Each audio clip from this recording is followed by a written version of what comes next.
Та бүхнийхээ энэ өдрийн амгаланг ирэн мэдчлээ. Дараах 3 асуудлаар байр суурьаа илэрхийлэхийг хүссэн юм а. Нэгдүгээрт Монгол улс цаарлах жагсаалтад орсон тухайд 2017 оны 5 дугаар сард мөнгө угаах терроризмыг санхүүжүүлэхэд тэмцэх олон улсын байгууллагаас ирүүлсэн тайланд манай улс хангалтгүй үнэлгээ үзүүлсэн байсан. Тус үнэлгээ нь 2013-аас 16 онд хийсэн ажилд өгсөн газар дээрх үнэлгээ байсан. 2017 оноос энэ чиглэлээр ажлаа эрчимжүүлж, үнэлгээг ахиулахын тулд санхүүгийн зохицуулахороо ихээхэн хүчин чармаалт гаргаж ажилласан. Үүний үр дүнд санхүүгийн зохицуулахороноос хамаарах ажлыг хийж гүйцэтгэж чадсан, үзүүлэлтүүдэд ахиулж чадсан. Монгол улсыг цаарлах жагсаалтад оруулахдаа 4 зөвлөмжийг өгсөн байдаг. Үүний нэг нь санхүүгийн бус бизнесийн үйл ажиллагаа. Тэр дундаа үнэт идэл, үнэт чулуу, үйл хөдлөх хөрөнгийн бизнес юм а. Ийм төрлийн зохицуултыг санхүүгийн зохицуулах хороо шиг байгууллага хийдэггүй ч хянаж зохицуулах шаардлагатай болсон тул санхүүгийн зохицуулах хороонд өнгөрсөн сар хуулиар хариуцуулж өгсөн. Зарим хүмүүсийн хэлж байгаа шиг 500 гаруй банкуд санхүүгийн байгууллага 200 гаруй хадгалан зээлийн хоршоодын хяналт зохицуулт сул байснаас саарл жагсаалтад орсон зүйл огт үгүй гэдгийг энд онцлоё. Хоёрдугаарт санхүүгийн зохицуулах хороо нь банкнаас бусад үнэт цаас, даатгал, банкуд санхүүгийн байгууллага хадгалан зээлийн хоршоо гэсэн 3000 орчим тусгай зөвшөөрөлтөй этгээдийн үйл ажиллагааг 20 гаруй хууль 160 гаруй дүрм журмаар зохицуулдаг. Өнгөрсөн 30 орчим жилд банкнаас бусад санхүүгийн салбар идэвхгүй сул хөгжилтэй байсан. Энэ зах зээлийг хөгжүүлэхийн тулд өсгөх, томруулах, олон таниулах стратегийг сонгож ажиллаа. Ингэсний үр дүнд санхүүгийн зах зээлд 30 жил байгаагүй гэрэл асч 2016 оны 2 дугаар улирлыг 2019 оны 2 дугаар улиралтай харьцуулахад санхүүгийн салбар 200% өслөө. Энэ өсөлтийн цаана иргэдийн маань санхүүгийн салбарт итгэх итгэл, санхүүгийн байгууллагуудын идэвх оролцоо, бодлого зохицуулалтын зөв тууштай арга ажиллагааны үр дүн байгаа юм шүү. Хөрөнгөний зах зээл дээр л гэхэд 10 гаруй IPO гарлаа. Олон хязгаарлалтанд хариуцлагатай компани нээлттэй хувьцаат компани боллоо. Даатгалын зах зээл албан журмын болон сайн дурын даатгалын бүтээгдэхүүнүүд олноор бий боллоо. Бүхэлдээ санхүүгийн зах зээлд оролцогчдын идэвх сайжрлаа, мэрэгжлийн боллоо, үйл ажиллагаа өргөжин тэллээ.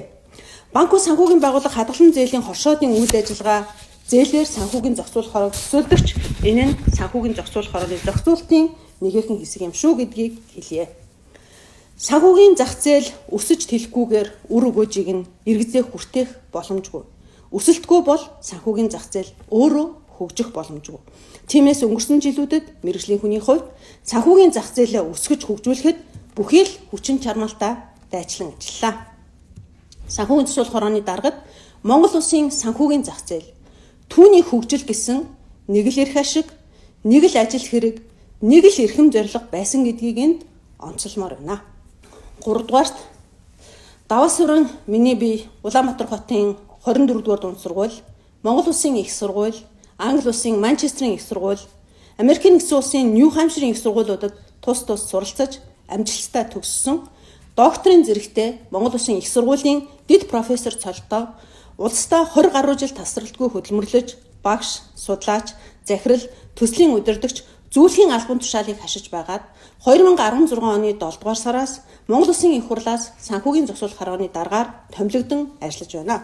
Санхүүгийн зохицуулах хороог удирдахдаа хийж бүтээх нь хэлж ярихаас үргэлж хүчтэй гэдэгт итгэж сүүдэрт байсан санхүүгийн салбарт гэрэл асааж ажиллалаа. Төрийн албанд хоёргүй сэтгэлээр зүтгэснээр үр өгөөж нь энэ цагт ч тэр ирээдүйн хойчд маань ч тэр ирнэ гэж итгэж ажиллалаа. Энэ хугацаанд төрийн албанд итгэлээр, зүтгэлээр, чадлаараа хичээн ажилдаг үнэн шударга олон албан хаагчдаа таарч байлаа. Бас төрийн албыг түмний тусгийн тулд биш зөвхөн өөрийн өчүүхэн хэргийг бүтээх хэрэгсэл болгодог цөөнгүй албан хаагчдаа таарч байлаа. Үүнээс илүү том асуудал нь төрийг товхинуулагчид тэдний чадваргүй байдал байлаа. Тэдний дунд үннээс илүү худал ярьдаг. Зөвд бус бурууд чиглүүлдэг. Хоосон яриа хов живээр ажиллаа явуулдаг. Нэгийг ярьж нөгөөг үйлддэг явдал байсаар байгаа нь төрийг хэрхэн хүчгүүдүүлж, олныг хэрхэн талцуулж, тамирдуулж байгааг нүдэрээ харж биеэрээ мэдэрлээ. өөрийн албан тушаал, эрх мэдлээ хэвээр хадгалахын тулд зөвхөн өнөө маргаашийг харсан бодлогогүй, булчимгүй шийд гаргадаг. Асуудлын мөн чанар агуулгад шинжилгээ хийдэггүй. Ингэхдээ хайлж хашгирсан, өргөдөл өгсөн, өргөх бичиг барьсан цөөн хідэн хүний амийг таглаж асуудлыг шийдсэн болдог.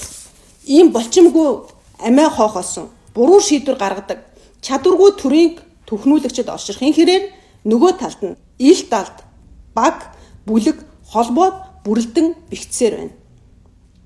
Инхийн хэрээр нийтэд олон чиглэсэн бодлого зарчим улам бүр байх ёстой хэм хэмжээ туулах ёстой замаасаа хазааж байна.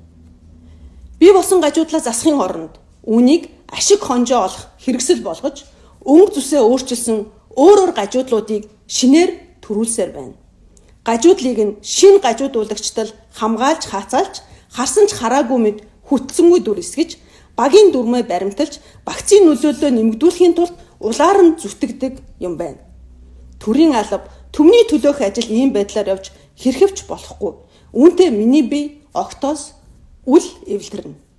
Санхүүгийн зохицуулах хорооны дарга миний бие үйлсэн нөхцөл байдалтай холбоотойгоор санхүүгийн зохицуулах хорооны даргын албан тушаалаас чөлөөлөгдөх хөргөлөө өгөх болсноо албан ёсоор мэдэгдэж байна. Дэлхийн нийтээр улс төрийн намаар дамжин төрөө засаглах хэлбэрээс өөр сонгодог хэлбэрийг өнөөх хэрн олоогүй л байна. Төрд бий болсон төрийг хүчгүүдүүлж байгаа буруу үйл бусрамг явдал улс төрийн нам ба төрийн албаны өнөөгийн зохисгүй хэлхээ зохиомл гажуудлыг миний бие үл твчиж байна. Төрийн босго өндөр байж гэмээр төрийн шийдвэр мэрэгэн байж чадна. Төрийн шийдвэр мэрэгэн байж гэмээр төрдөө итгэх олонний итгэл үл алтарна. Олныхоо итгэлийг даасан төр нь төвшин байж түмэн олон нь амгалан атж төрнө.